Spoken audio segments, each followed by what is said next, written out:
обращаюсь, сторона. Вопросы есть? Пожалуйста, Анар Мусаевна. Спасибо. Уважаемый представитель президента в Конституционной палате, в своей письменной правовой позиции, да, которую вы озвучили, которая была направлена в адрес Конституционной палаты 11 октября, вы указали, что защиту чести и достоинства президента в суде законодатель возложил на генерального прокурора, поскольку генеральный прокурор в силу своих функций и полномочий может обеспечить эффективную защиту чести и достоинства президента в суде. И вот у меня вопрос, каким образом генеральный прокурор может обеспечить эту эффективную защиту в суде? Почему такую эффективную защиту в суде не может обеспечить представитель президента по доверенности, например, или адвокат? И о каких таких полномочиях и функциях генерального прокурора в данном случае идет речь? Играют ли эти полномочия, функции, роль при рассмотрении гражданского дела в суде? Очень хороший вопрос.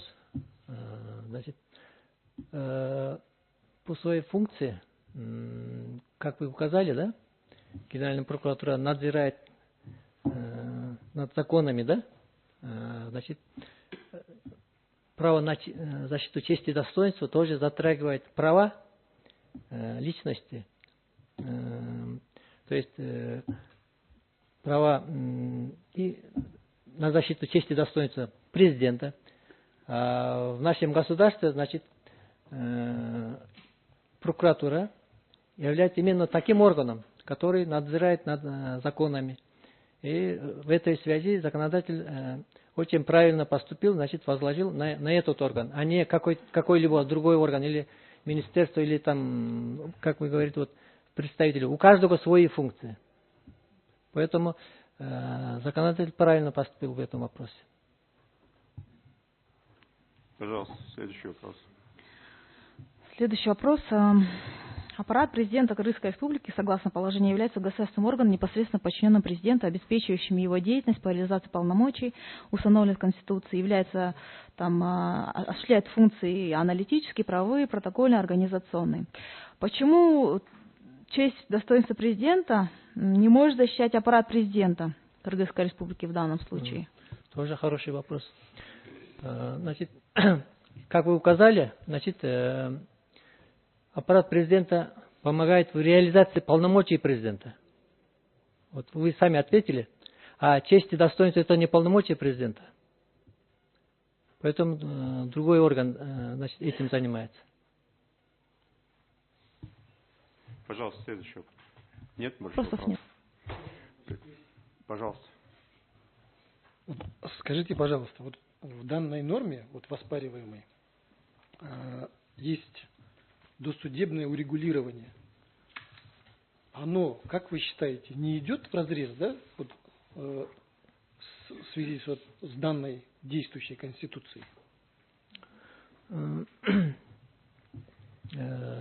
Не идет, потому что эти вопросы касаются вот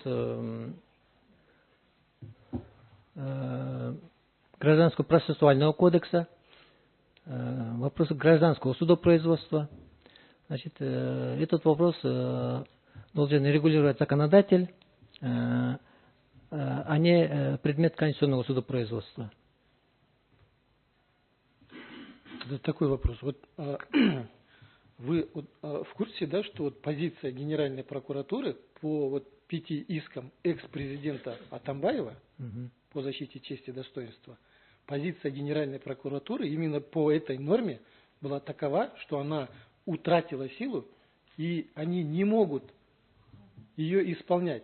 В связи с чем, как бы, суды пошли на поводу у Генеральной прокуратуры и рассматривали иски. Мне кажется, вот в правовом государстве, если мы хотим строить, такого не должно быть. Судьи пошли на поводу Генеральной прокуратуры. Так вопрос не нужно ставить, мне кажется. И вы знаете, я просто фактологически говорю, просто потому что это факт. Позиция Генеральной прокуратуры на наши доводы о том, что почему не был досудебный порядок урегулирования, как прописано в этой норме. А сейчас вы говорите о том, чтобы оставить всю норму. Мне кажется, на этот вопрос лучше ответить Генеральная прокуратура, почему они так вот действовали, да? я не буду комментировать. На самом деле, вот позицию свою письменную оформляли же вы, и вот сейчас вы говорите, поэтому мы и задаем вам. То есть, Нет, я уже сказал, что спасибо. не противоречит Конституции эти оспариваемые нормы. Спасибо. Есть еще вопрос? Нет? Представитель Джордж Кинеша. Есть вопрос? Уважаемые судьи. Пожалуйста, Эмиль Джунтович. У меня буквально один вопрос.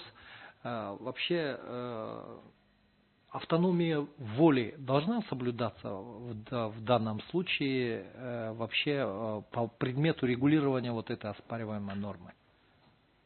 Вопрос понятен, да? Да, Или Генеральная прокуратура должна постоянно мониторить и сама определять, в какой степени она должна вступить в тот или иной судебный процесс по вопросу защиты чести и достоинства президента?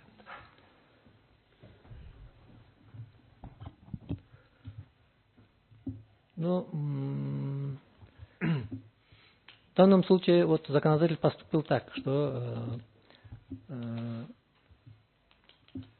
Как он поступил? Как вы понимаете эту норму? то есть прокуратура отслеживает, то есть, Самостоятельно, вне зависимости от воли президента, да? Да.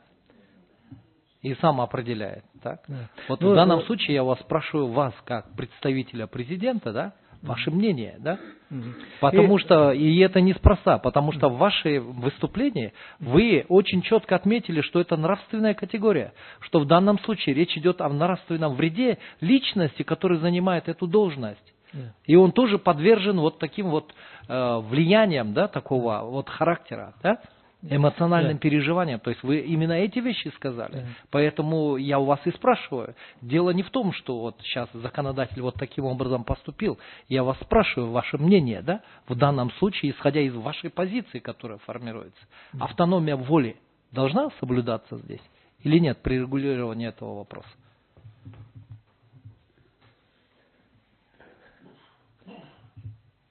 Если законодатель считает, там, мне кажется, может регулировать. И эти вопросы тоже. Но это, конечно... Я задал вопрос, исходя из вашей позиции. Понимаете, да? Из вашей позиции. Если вы говорили бы исключительно о публичном интересе, да? О публичном интересе, что должность президента, она исключительно является, как бы, в себя, как бы, включает только публичный интерес, да? Тогда бы я вам этого вопроса не задал. Я именно задал вопрос, исходя из вашей позиции, которым вы обосновываете позицию президента по этому вопросу. Поэтому вы обязаны, вы ответьте на этот вопрос. Или как вы считаете?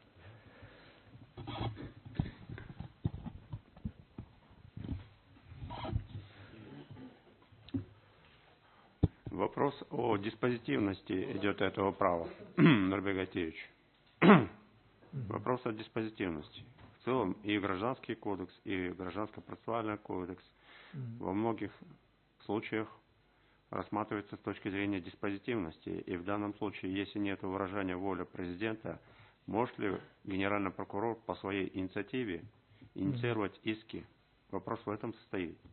И в этом случае, каким образом выражается воля главы государства относительно необходимости защиты его чести и достоинства? Кто определяет? Кто должен? Ну, как мы видим, пока такой нормы нет. В данном случае тогда получается, что генеральный прокурор по своему личному усмотрению определяет, защищать или не защищает. Получается так. Да. По вашему мнению, такая постановка вопроса в законе в целом верна ли?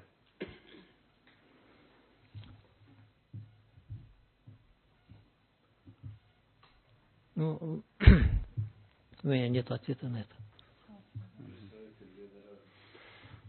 Есть еще вопрос? Нет? Спасибо. Присаживайтесь.